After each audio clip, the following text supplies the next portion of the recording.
అదొక వెనుకబడిన జిల్లా. కడు పేదరికం, ఆపై సరైన వైద్య సౌకర్యాలకు నోచుకోని ప్రాంతం అది. ఎన్నికలకు ముందు ఆ జిల్లాకు అది చేస్తాం ఇది చేస్తామంటూ ఓదరగొట్టారు పచ్చ పార్టీ నేతలు. అధికారంలోకి వచ్చాక అదిగో ఇదిగో అంటూ మభ్యపెడుతున్నారు. 3 ఏళ్లు గడుస్తున్నా ఒక్క హామీని కూడా నెరవేర్చకపోగా కనీసం ఆ ఊసు కూడా ఎత్తడం లేదు. దీంతో ప్రజల తరపున పోరుబాటు పట్టింది ప్రతిపక్షం. ఎన్నికల ప్రచారంలో విజయనగరం జిల్లా ప్రజలకు అరచేతిలో స్వర్గం చూపించింది టీడీపీ. విజయనగరాన్ని స్మార్ట్ సిటీగా తీర్చిదిద్దడంతో పాటు జిల్లాలో ప్రభుత్వ వైద్య కళాశాల, గిరిజన యూనివర్సిటీని ఏర్పాటు చేస్తామంటూ హామీలు గుప్పించింది. అధికారంలోకి వచ్చాక ఇదిగో మెడికల్ కాలేజీ అంటే అదిగో గిరిజన యూనివర్సిటీ అంటూ సినిమా చూపించారు.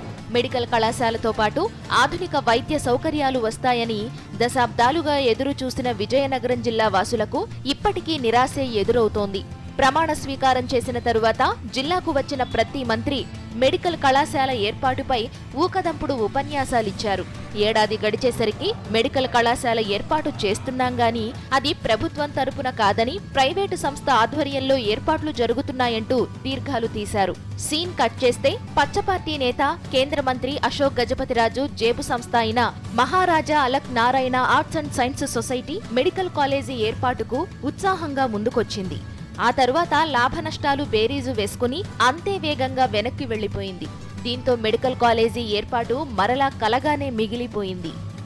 ముఖ్యమంత్రిగా పనిచేస్తున్న నారా చంద్రబాబు నాయుడు గారు కూడా అధికారంలోకి వస్తే ఈ జిల్లాకు ప్రభుత్వ వైద్య కళాశాల అవసరం, తక్షణమే మంజూరు చేస్తామని హామీ కూడా ఇవ్వటం జరిగింది.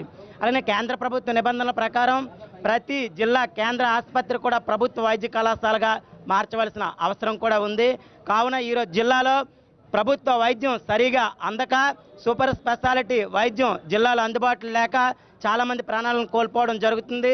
కనీస వైద్యానికి కూడా విశాఖపట్నానికి రిఫర్ చేయడం ఈ జిల్లా కేంద్ర ఆసుపత్రి నుండి జరుగుతుంది. కావున మరి ప్రభుత్వ వైద్య కళాశాల మంజూరు అయ్యే వరకు కూడా ఈ పోరాటం కొనసాగిస్తామని ఈ సందర్భంగా తెలియజేస్తున్నాం. జిల్లా అభివృద్ధి కోసం, మెడికల్ కాలేజీ ఏర్పాటు కోసం మొదటి నుంచి ప్రభుత్వాన్ని నిలదీస్తూ వచ్చిన ప్రధాన ప్రతిపక్షం వైఎస్ఆర్సీపీ ప్రభుత్వ తీరుపై మండిపడుతోంది. ప్రజల కోసం మరోసారి పోరాటానికి సన్నద్ధమైంది. జిల్లాలో మెడికల్ కాలేజీ ఏర్పాటైతే జిల్లా కేంద్ర ఆసుపత్రి సూపర్ స్పెషాలిటీగా మారుతుందని, trauma care centre, neuro physician, anaesthesia, cardiology వంటి అనేక విభాగాలు, వాటి వైద్యులు వస్తారని ఆశాభావం వ్యక్తం చేస్తున్నారు. అంతేకాకుండా ఈ మధ్య 50 లక్షల రూపాయలతో ఆసుపత్రిలో గుండె, కాలేయం, కిడ్నీ మొదలగు పరీక్షలకు అధునాతన మిషనరీ కొనుగోలు చేశారని, అయితే వీటి నిర్వహణ మెడాల్ అనే ప్రైవేటు కంపెనీకి అప్పగించడం వలన నెలకు 30 లక్షల వరకు ప్రభుత్వ ధనం దుర్వినియోగం అవుతుందని ఆరోపించారు. అందుకే అన్ని ప్రతిపక్షాలతో కలిసి ప్రభుత్వ మెడికల్ కళాశాల సాధన కమిటీ పేరుతో ఆందోళనకు దిగారు.